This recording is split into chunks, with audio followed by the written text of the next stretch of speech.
കളെ ഭാവാത്മകമായി നമ്മുടെ മുന്നിലേക്ക് റീബ ടീച്ചറിൻ്റെ എഴുത്തിൻ്റെ ആ ഭാവപ്രപഞ്ചത്തെ ചേർത്ത് ആവിഷ്കരിക്കുകയും ഈ കവിതയുടെ അകം ഒന്ന് തുറന്നിടുകയും ചെയ്ത ശകുന്തപുരം കോളേജിലെ അധ്യാപിക ശ്രീമതി ടി ജെ അജിത ടീച്ചർക്ക് പ്രത്യേകം നന്ദി. എല്ലാവരും പറഞ്ഞു റീബ ടീച്ചറിൻ്റെ കവിതകളിൽ വലിയ കാഴ്ചകളുണ്ടെന്ന്. കാഴ്ചയുടെ ആ ലോകം നമുക്ക് കാണിച്ചു തരാൻ നടനും സംവിധായകനും കവിയുമായ ചാക്കോടി അന്തിക്കാട്. ചാക്കോടിയെ ഏറെ സ്നേഹത്തോടെ ക്ഷണിക്കുന്നു.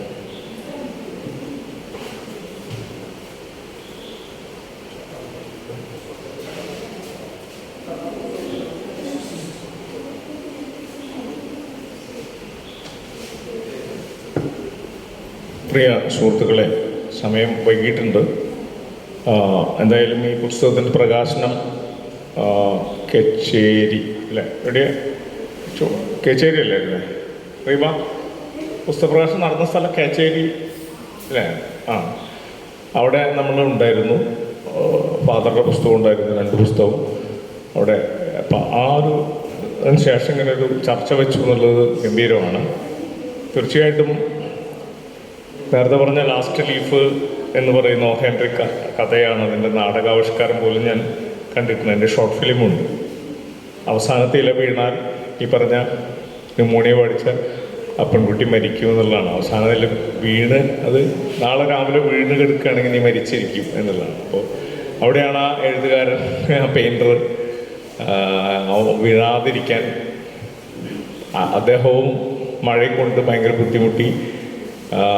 ആളാണെങ്കിൽ വർഷങ്ങളായിട്ട് മാസ്റ്റർ പീസ് ചെയ്യുമെന്ന് പറഞ്ഞ് ഒരുപാട് അവഹേളനം കിട്ടിയിട്ടുള്ള ഒരാളാണ്. ഒരുപാട് അവഹേളിക്കപ്പെട്ട് അവൾ എഴുതില്ല, നിരാശനായിട്ടുള്ള ആളാണ് ഈ വെർണ എന്ന് പറഞ്ഞ വിഷയം. അപ്പോൾ കാരണം അദ്ദേഹത്തിന് മാസ്റ്റർ പീസ് ചെയ്യുമെന്ന് പറഞ്ഞ് വെറുതെ പറഞ്ഞുകൊണ്ടിരിക്കുകയാണ്, ബ്ലാ പറയുകയാണ്, കളിയാക്കപ്പെട്ടൊരു മനുഷ്യനാണ്. അങ്ങനെ നിരാശനായിട്ട് നിൽക്കുന്ന സമയത്താണ് ഈ കുട്ടി രക്ഷപ്പെടണമെങ്കിൽ ഒരു ഇല വരയ്ക്കാമെന്ന് പറയുന്നത്. അപ്പോൾ വളരെ മനുഷ്യജീവന് വേണ്ടിയിട്ടാണ് കല നിലനിൽക്കേണ്ടത്. ഒരു മനുഷ്യജീവൻ അതിനെ കൊടുക്കാനായിട്ട് അതിജീവനത്തിൻ്റെ മാർഗം എന്താണെങ്കിൽ ആ രീതിയിൽ വലിയൊരു യൂണിവേഴ്സൽ മെസ്സേജാണ്. കല വെറുതെ കച്ചവടത്തിന് വേണ്ടിയല്ല, സ്വയം സാക്രിഫൈസ് ചെയ്തുകൊണ്ട് ഒരു മനുഷ്യരാശിയെ രക്ഷിക്കാൻ പറ്റുമോ എന്നുള്ള വലിയൊരു മെസ്സേജ് ഉണ്ട്. റീബയുടെ ഒരു പ്രത്യേകത എനിക്ക് തോന്നിയിട്ടുള്ളത് അടങ്ങിയിരിക്കില്ല എന്നുള്ളതാണ്. അടങ്ങിയിരിക്കേണ്ട കാര്യമില്ല. 100 കൂട്ടം കാര്യങ്ങൾ എൻഗേജ് നിൽക്കും. ആ ഒരു ഡൈനാമിസം നിലനിർത്തണം എന്നാണ് ഞങ്ങൾ സംസാരിക്കുമ്പോൾ എപ്പോഴും പറയും. നമ്മൾ മറ്റ് കാര്യങ്ങളെല്ലാം ഔട്ട് ഓഫ് ഡേറ്റ് ആവും, മരിച്ചു കഴിഞ്ഞാൽ ശവക്കലറോടുകൂടി കഴിയും. പക്ഷേ നിങ്ങൾ ക്രിയേറ്റീവായിട്ട് എന്ത് എഴുതിയോ കവിതയോ പുസ്തകമോ ഒക്കെ പബ്ലിഷ് ചെയ്താണ് കാലത്തിൽ അതിജീവിക്കുക. അല്ലെങ്കിൽ ഞങ്ങൾ ഈ അടുത്ത് സംസാരിക്കുമ്പോൾ ഞാൻ ഇങ്ങനത്തെ കുറേ എക്സാമ്പിൾസ് പറയാം എല്ലാവരോടും. പോസിറ്റീവ് എനർജി കൊടുക്കാനാണ്. ഇറച്ചിവെട്ടുകാരനായ ഒരു ഷേക്സ്പിയറുടെ അച്ഛൻ ഇറച്ചിവെട്ടുകാരനായിരുന്നു. ഇറച്ചിവെട്ടുകാരനായിട്ട് മാത്രം ഷേക്സ്പിയർ അവസാനിക്കുമായിരുന്നു. തീർച്ചയായിട്ടും ഷേക്സ്പിയർ സഹികെട്ട് നാടകം കൊണ്ടുപോയി തിരിച്ചു വന്ന് ഇത്രയും സോണൻസും നാടകങ്ങളൊക്കെ എഴുതി 4 നൂറ്റാണ്ട് കഴിഞ്ഞു. അതാണ് നമ്മളിപ്പോൾ പഠിച്ചുകൊണ്ടിരിക്കുന്നത്. അപ്പോൾ ആ ഒരു കോൺസെൻട്രേഷൻ കളയരുത് എന്നുള്ളതാണ്. നിരാശയൊക്കെ ഉണ്ടാവും, കാരണം അത്ര ഐഡിയലായിട്ടുള്ളൊരു സമൂഹമൊന്നുമല്ലല്ലോ. വൈരുദ്ധ്യങ്ങളുണ്ട്, സംഘർഷങ്ങളുണ്ട്.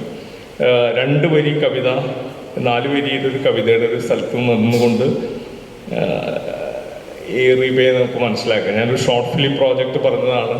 ആ തീന്മേശ പങ്കുവയ്ക്കുന്ന ഒരു കവിതയുണ്ട്. അത് ഭയങ്കര സാധ്യതയാണ്. ഭയങ്കര അപരിചിതത്വമുള്ള വീട്, കണ്ടാ ചിരിക്കൂല, മിണ്ടൂല്ലാത്തൊരു കുറച്ച് മനുഷ്യർ. അവരിങ്ങനെ ഇറങ്ങി വന്നിട്ട് ഓരോ മൂല പിടിച്ച് അവർ ഭക്ഷണം മാത്രം കഴിച്ച് ഭയങ്കര സ്ട്രെയിഞ്ച് ആയിട്ടുള്ള ലോകം. അത് 4 മൂലയിലേക്ക് സെപ്പറേറ്റ് ലൈറ്റിങ് കൊടുത്തുകൊണ്ട് വിഷ്വലൈസ് ചെയ്യണമെങ്കിൽ അതിമനോഹരമായിരിക്കും എന്ന് പറയുന്നൊരു ഷോർട്ട് ഫിലിം പ്രോജക്റ്റ് പോലും പറഞ്ഞു വെച്ചിരിക്കുന്ന ഒരു കവിതയുണ്ട്. അതൊക്കെ പോട്ടെ. ഇപ്പം ഈ 6 അടി മണ്ണിൻ്റെ ഇടം ബർത്തിൽ നീണ്ടുകൊടുക്കുമ്പോൾ 6 അടി മണ്ണ്. അത് കഴിഞ്ഞിട്ട് പറയുകയാണ്, നമുക്ക് വലിയ കൊട്ടാര സമാനമായ ചിന്തകളൊക്കെ ഉപേക്ഷിക്കുക എന്ന് പറയുന്നത് വലിയ ഒരു ദർശനം അതിനകത്ത് വരുന്നു. ഇതെല്ലാം ഉപരിയായിട്ട് ചിലന്തികൾ എൻ്റെ ഓർമ്മകളെ മുഴുവൻ വേട്ടയാടാൻ വേണ്ടി ചിലന്തികൾ അവരെ ഓർമ്മകളെ നശിപ്പിക്കുമ്പോൾ ഞാൻ ആകാശം നോക്കി നിന്നു. അപ്പോൾ ജീവിത പ്രാരാബ്ദവും പ്രശ്നങ്ങളും ചിലന്തി വല പോലെ കെട്ടുമുറുകുമ്പോൾ പേടിക്കല്ല ചെയ്തത്. ഞാൻ ആ സമയത്ത് ആകാശം നോക്കി നിന്നു എന്ന് പറയുന്ന ആ ചെറിയൊരു കവിതയാണ്, വളരെ ചെറുതാണ്. അപ്പം ഇങ്ങനെ ഉള്ളൊരു ഒരുപാട് സാധ്യതകൾ, സ്വാതന്ത്ര്യമാണ് ഇവരുടെ മോട്ടോ, ഒരു ലക്ഷ്യമെന്ന് പറയുന്നത് സ്വാതന്ത്ര്യമാണ്. അതിനുവേണ്ടി റീബ എന്തും ചെയ്യും, സ്വതന്ത്രമായിരിക്കാൻ വേണ്ടി റീബ എന്തും ചെയ്യും. ഒരുപാട് കെട്ടുപാടുകൾ വന്നിട്ടുണ്ട്, പ്രശ്നങ്ങൾ വന്നു. പക്ഷെ അതെല്ലാം ലോകത്തെ മൊത്തം കണ്ടാൽ മതി. അത് നമ്മളൊന്നും യുദ്ധം നേരിടാത്തൊരു ജനതയാണ്. എന്താണ് അവിടെ പലസ്തീനിൽ നടക്കണമെന്ന് നമുക്ക് അറിയില്ല. അതുകൊണ്ട് തന്നെ നമ്മളൊക്കെ ഒരു ഈ ലോകത്തിൻ്റെ അനുഭവങ്ങളിൽ 20% മാത്രം അനുഭവിക്കുന്ന ഒരാളുകളാണ്. അവിടെയൊക്കെ 90-100% ദുരന്തങ്ങൾ അനുഭവിക്കുമ്പോൾ നമ്മളൊരു 20% ദുരന്തങ്ങളേ ഉള്ളൂ. പക്ഷെ ആ ചെറുതാണെങ്കിലും അതിനെ കവിത വാക്കുകളാക്കാൻ പറ്റുന്നു എന്നുള്ളതാണ് അതിൻ്റെ സംഭവം.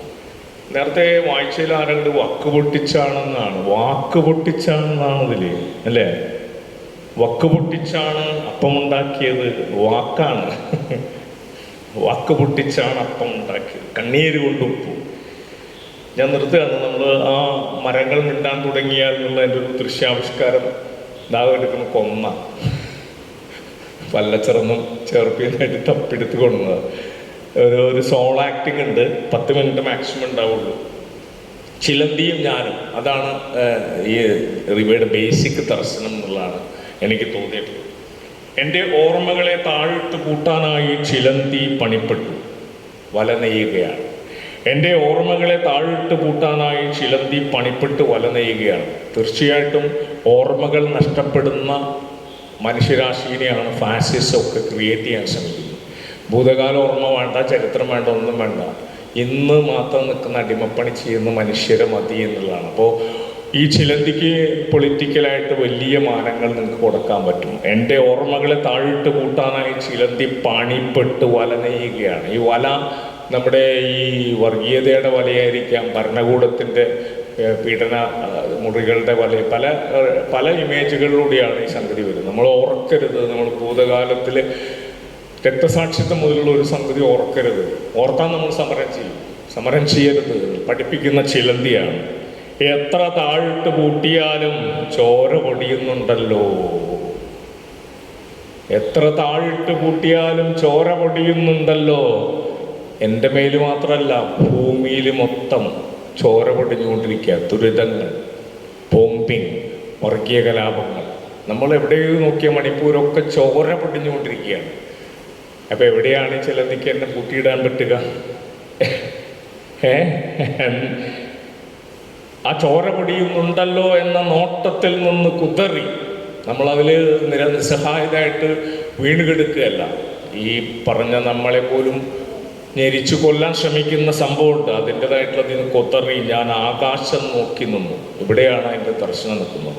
ഞാൻ അധികം സംസാരിക്കുന്നില്ല. ഈ ആകാശം നോക്കി നിൽക്കുന്നത് നമ്മുടെ ക്രിയേറ്റിവിറ്റിയുടെയും ഭാവനയുടെയും ഒക്കെ ആകാശമായി മാറട്ടെ.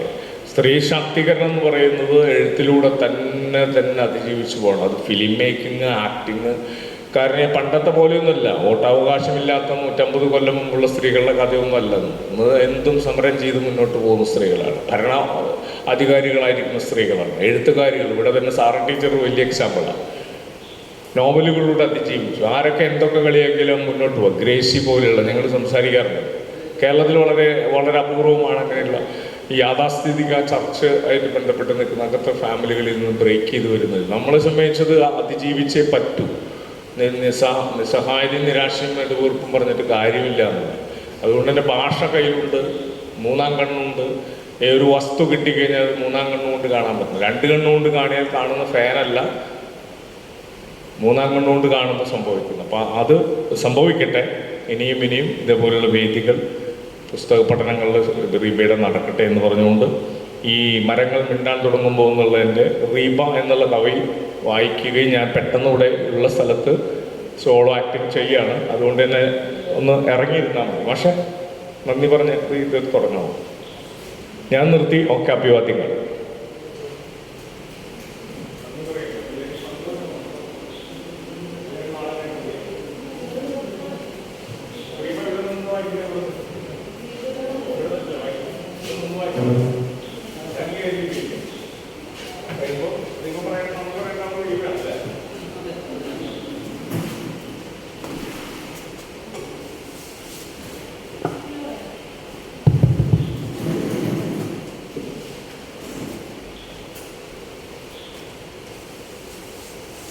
ഒന്ന് വാടി രാവിലെ വെച്ചില്ല